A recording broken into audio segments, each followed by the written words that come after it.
여러분 안녕하십니까? 지금 현재 이스라엘 전쟁과 관련해 동맹국들이 경악을 금치 못하는 그 본질이 무엇이겠습니까? 사실상 친북한 국가들인 이란과 시리아, 팔레스타인, 이 하마스와 헤즈볼라 같은 무장 조직들, 무기를 보낸 것이 바로 북한 김정은이며, 그전에는 헤즈볼라와 하마스, 이 훈련도 북한군 장교들이 직접 가서 훈련을 시켰죠. 자, 지금 현재 미국의 전직 고위 관리들이 김정은의 중동 무기 거래 역사를 박살을 냈으며 김정은 앞으로 더 큰일 나게 생겼다라는 발언들. 정성산 TV 좋아요, 구독, 알림은 큰 힘이 되겠습니다. 김정은이는 전쟁 범죄자라는 단어까지 나왔습니다.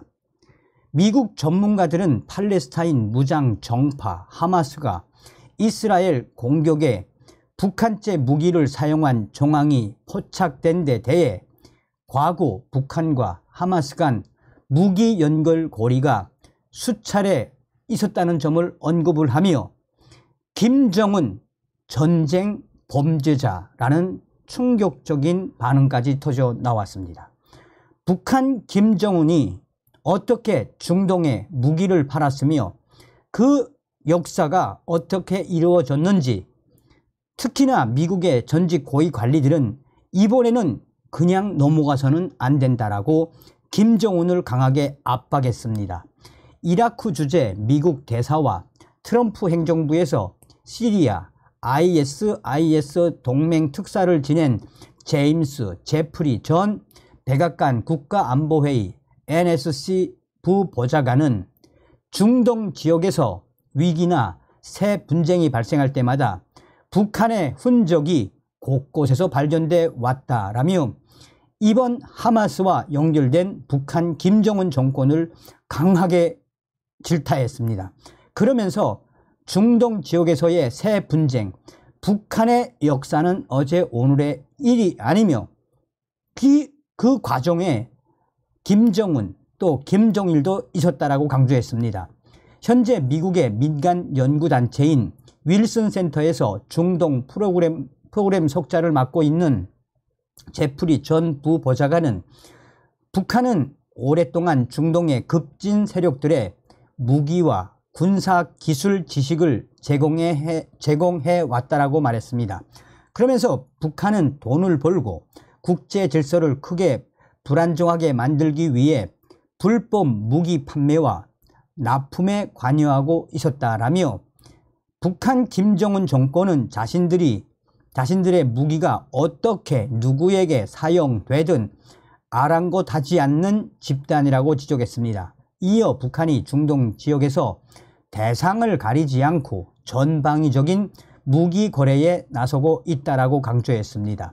특히 지난 2014년 북한이 하마스에 대전차 미사일과 다연장 로켓 발사기 등을 판매한 정황이 위성사진에 포착되고 이란과 시리아의 무장단체와 반군 등에 북한이 무기를 제공한 사실이 유엔 전문가 패널 보고서에 여러 차례 명시된 사실을 거론하며 북한 김정은 정권이 지난 10여 년간 무기를 제공함으로써 영내 갈등을 부추기고 이를 통해 이익을 얻고 있다라고 비판했습니다. 앞서서 군사 전문 블로거인 워누아르는 지난 7일 사회 연결망 서비스 X를 통해 팔레스타인 가자 지구의 하마스 대원들을 촬영한 영상을 공개하며 하마스 대원들이 북한에서 만들어진 F7 로켓을 갖고 있다라고 밝혔습니다.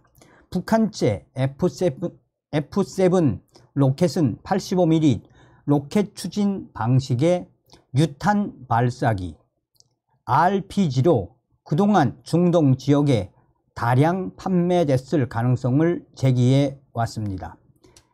미 국방정보국 DIA 정보 분석관을 지내며 북한의 무기 거래 움직임을 오랫동안 추적해온 브루스 팩털 이 교수는 북한의 F-7 로켓 이외에도 하마스가 북한제 무기를 사용하고 있는 정황이 앞으로도 계속해서 나올 것이라면서 북한의 불새 대전차 시스템을 주목해야 한다라고 강조했습니다. 지난 2014년 폭로된 북한과 하마스 간 무기 거래 계약 내용에 따르면 북한이 지상 전용 불새 대전차 시스템을 하마스에 판매하기로 합의했으며 실제 수출까지 이루어진 것으로 파악된다는 그의 설명입니다. 또한 당시 이스라엘 정보당국은 태국에서 차단 작전을 통해 확보한 선박에 실제 북한산 무기가 실린 것으로 확인했으며 해당 무기가 이란의 무장정파인 헤즈볼라와 팔레스타인 무장정파인 하마스로 향하고 있다는 것을 지적한 바 있다라고 덧붙였습니다. 그러면서 하마스가 보유한 무기 중 상당수가 북한으로부터 들여온 것으로 판단하면 된다라며 이스라엘 군이 가자 지구로 진격하게 되면 앞으로 더 많은 북한산 무기들을 보게 될 것이라고 전망했습니다. 제프리 전 부보좌관은 하마스가 F-7 이외에도 북한의 로켓 유도 시스템에 큰 관심을 가지고 있었다라며 북한의 여러 로켓 시스템이 하마스에 제공됐을 가능성을 거론했습니다. 북한은 구소련제 스쿼드 미사일을 개량한 신형 KN 시리즈 미사일을 개발했고 역시 구소련제 카투사 로켓의 개량형을 보유하는 등 러시아 로켓 시스템을 더욱 발전시킨 전력을 갖고 있다라고 강조했습니다. 그러면서 단순한 무기 직접 거래도 우려스럽지만 북한 김정은 정권의 무기 개발 정보 등의 교환도 유심히 살펴볼 필요가 있다라고 지적을 했습니다. 국제사회는 이미 여러 차례 북한이 중동과 아프리카 지역에 무기를 수출하려던 정황을 포착해 공개한 바 있습니다. 지난 2016년 이집트 당국은 북한 선박에서 3만 개의 로켓 수류탄을 발견해 안보리에 보고한 바 있습니다. 당시 이들 북한 수류탄은 2.3톤에 달하는 철광석 아래 숨겨져 있었으며 북한 선원들도 해당 물품을 수중 펌프 장비라고 주장을 했었습니다. 리비아 제재 문제를 다루는 유엔 안보리 1970위원회는 지난해 공개한 연례 보고서에서 지난 2015년 북한 조선광업개발무역회사가 아랍에미리트에 무기를 공급하려 했다고 지적을 했습니다. 그러면서 당시 북한이 공급을 시도한 무기가 기관총 12.7 곱하기 108mm 탄약 2천만 개야 소총령 7.62 곱하기 54mm 탄약 1천만 개 등 24개 종이었다는 구체적인 사실도 보고서에 담았습니다. 이 미국의 고위 전문가들은 북한 무기가 하마스에 전달된 주요 경로로 북아프리카 국가인 이집트와 중동 국가인 이란을 지목하고 있습니다. 브루스 벡털 교수는 이집트와 가자 지구의 국경에는 수많은 지하 터널이 있고 하마스가 그 터널을 통해 무기를 밀반입하고 있다는 보고가 있었다라며 이집트 군부가 같은 순위파 무슬림이고 아랍인인 팔레스티나 하마스에 많은 도움을 줬다라고 지적하고 있습니다. 그러면서 모래가 다수 섞여 있는 가자지구 토양 특성상 대규모의 터널은 유지가 쉽지 않기 때문에 북한산 무기는 대부분 완제품 형태가 아닌 부품으로 들여오고 추후 조립하는 형태로 밀반입했을 가능성이 크다라고 진단을 했습니다. 또한 이 같은 외부 무기 밀반입을 위한 하마스의 터널 구축에 북한이 상당한 도움을 줬다라고도 강조했습니다. 과거 이란 헤즈볼라가 이스라엘 군과 싸울 당시 북한이 매우 효과적인 땅굴 건설에 도움을 줬다는 사실은 입증이 됐으며, 이에 따라 하마스가 터널 건설에 레바논 등의 북한인들로부터 기술적 도움을 받았다라는 내용입니다.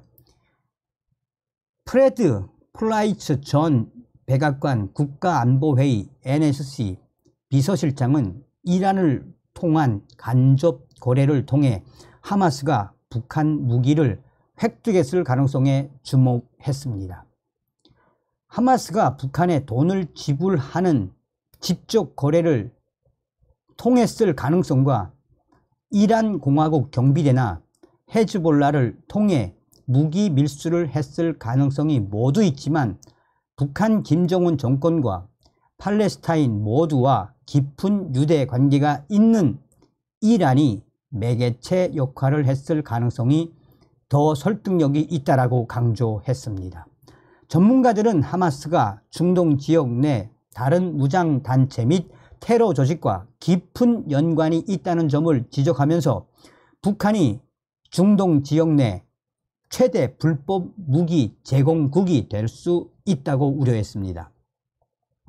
백악관 국가안보회의 NSC 선임 부국장을 역임했던 존 에라스 군비통제 비확산센터 선임 정책국장은 하마스는 분명히 중동 내 여러 국가의 동조자를 보유하고 있으며 이들 중 일부는 불법 무기 거래를 도울 준비가 돼 있다라고 지적했습니다. 또한 하마스와 헤즈볼라는 서로 무기를 교환하고 훈련과 기술을 공유하는 등 오랜 기간 협력해 왔으며 중동 내의 여러 반군 세력과도 연대를 꽤 했다라고 평가했습니다. 그러면서 북한이 테러리스트와 전쟁 범죄자들의 손에 들어갈 무기를 제공하는 것은 무책임한 일이며 이 같은 전쟁 범죄 동조행위를 심각하게 받아들여야 한다라고 강조하고 있습니다. 미국의 고위 인사들은 한결같이 북한 김정은은 전쟁 범죄 가담자이며 이를 매우 심각하게 봐야 한다라고 김정은 정권을 강하게 옥죄었습니다. 백악관 국가안보회의 NSC 북한 담당 선임국장 재직 당시 북한과 이란 간의 무기거래 문제 등에 관여했던 앤서니 루지에로 민주주의 수호재단 선임국장은 북한이 이미 하마스와 헤즈볼라, 후티 반군 등 중동 내의 무장 단체들에게 주요 무기 제공국으로 또 올랐다라며 북한의 이러한 중동 내의 무기 수출 영향력을 없애기 위해서는 북한 김정은 정권에 대한 강력한 제재를 더 수위를 올려야 하며 김정은 정권에 대한 여러 가지 압박을 강화해야 한다고 강조했습니다. 그러면서 루지에로 국장은 왜 미국 정부가 아직도 김정은의 수익원을 없애지 않는지 위문을 제기할 수밖에 없다라며 북한이 우크라이나와 협력하고 있다는 정황이 나왔을 때 이란 등 중동을 통한 무기 거래 위협에 대해서도 북한 김정은 정권에 대한 강력한 조치를 취했어야 했다라며, 그러나 여전히 미국 정부가 조치를 취할 수 있는 시간적 여유는 남아 있다라며 북한 김정은 정권이 불법적 무기 거래 활동을 중단할 때까지 수익 창출을 할 수 없도록 김정은 정권에게 자비를 베풀지 않는 접근 방식으로 북한을 대해야 한다라며 강력한 대북 압박 정책의 필요성을 거듭 강조했습니다. 어떻게 보면 저 김정은 정권과 또한 우리 한미일 동맹, 김정은 정권을 제거하기 위한 빌미를 이번 소식에도 여실히 드러나지 않습니까? 왜 김정은이가 큰일 나게 생겼겠습니까? 다음 시간에 뵙겠습니다. 멸공.